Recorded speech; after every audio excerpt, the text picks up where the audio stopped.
Good day, ma'am. I am going to discuss about my source code for the given problem in a one-dimensional array. But before that, I would like to introduce myself first. I am Wendell Medico, a first-year base IT student. To start the program, we must first have the declarations of variables.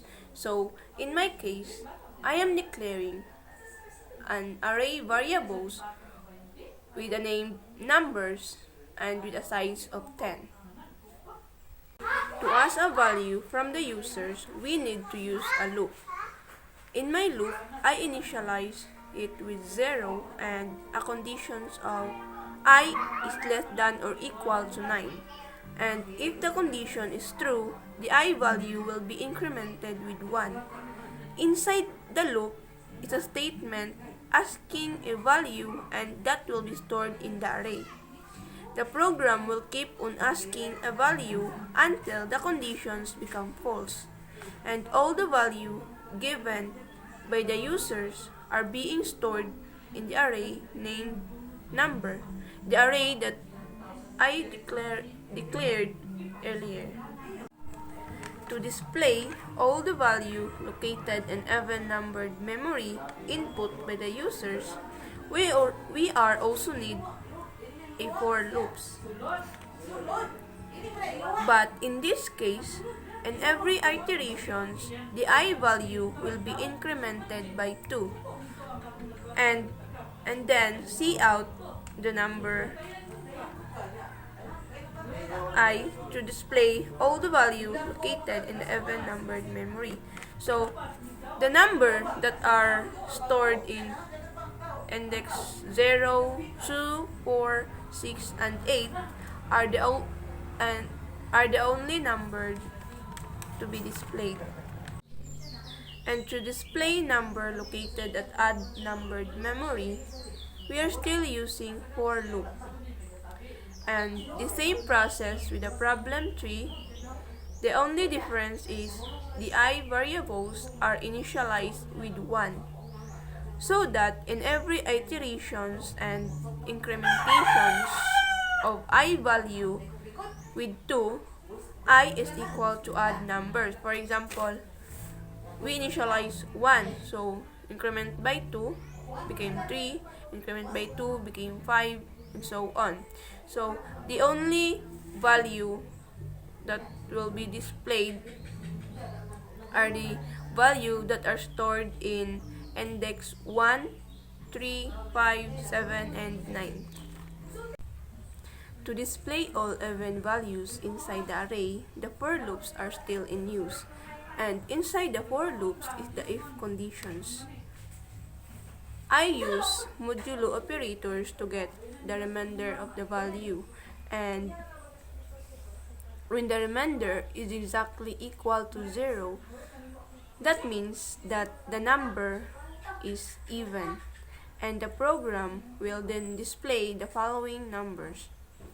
And if the value is not equal to 0, the program will ignore that numbers and the program will not display that numbers and then proceed evaluating to the next value. And also in displaying odd numbers, there are the same process in displaying the even values. The only difference is we need to change the conditions.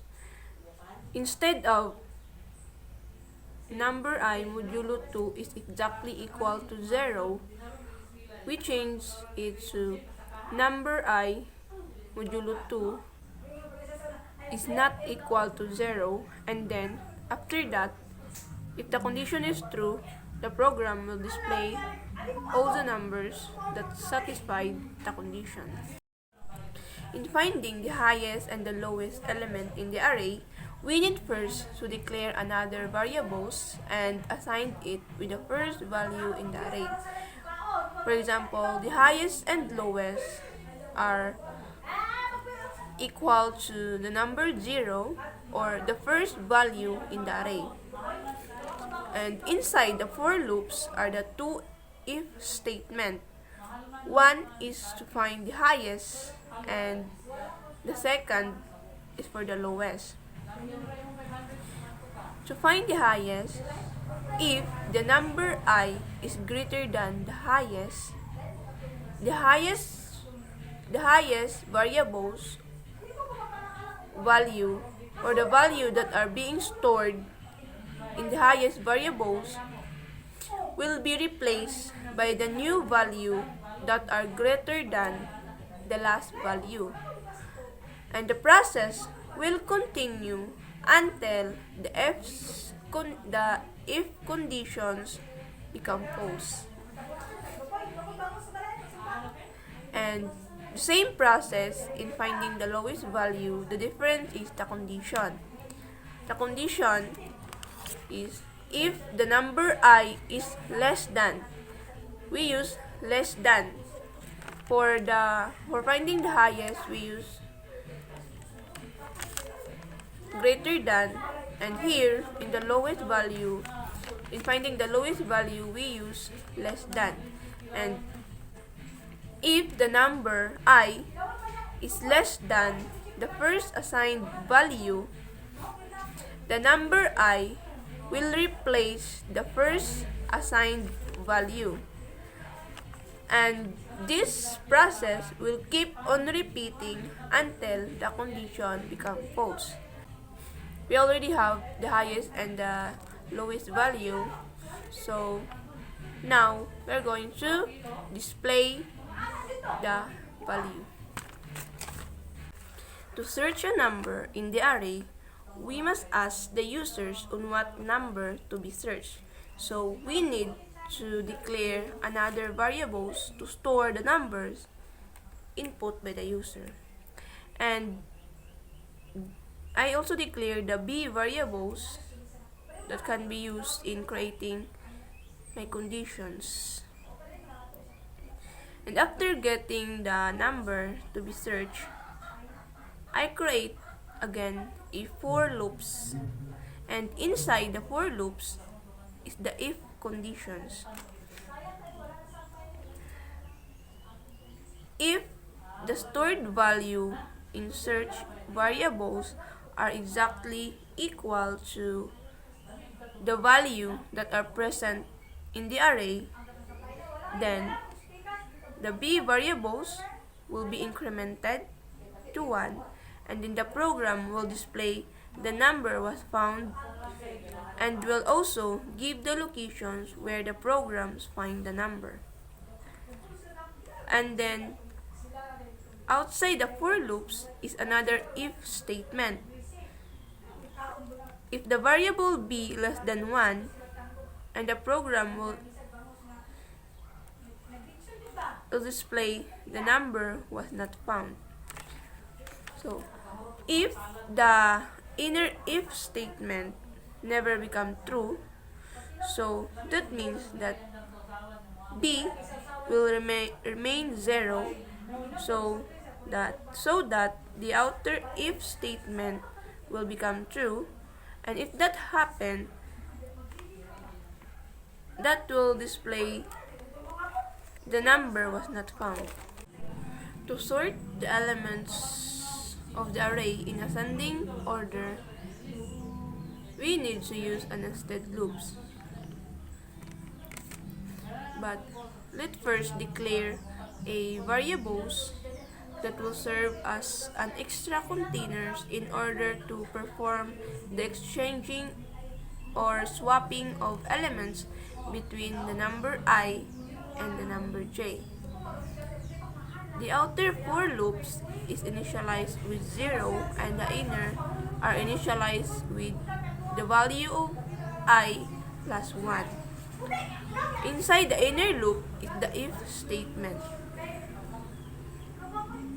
If that condition is true, then the program will proceed in swapping of elements, and after all the conditions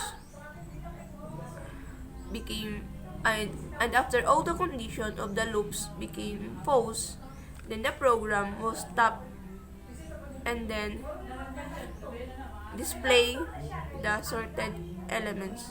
And to display the sorted elements, we need to use a for loops. See out the number I. This means the program will display the elements that are located in a number 0, 1, 2, and so on until a condition become false or the value of I became greater than 9. To sort the elements of the array in a descending orders, the process is the same with sorting elements in a ascending orders. The only difference is the conditions. In sorting in descending orders, the condition is if the number I is less than number j is true, then the program will proceed in the swapping of elements in the array. And after all the conditions became false and all the elements are sorted, then we are going to display the elements by the use of for loops again, and then see out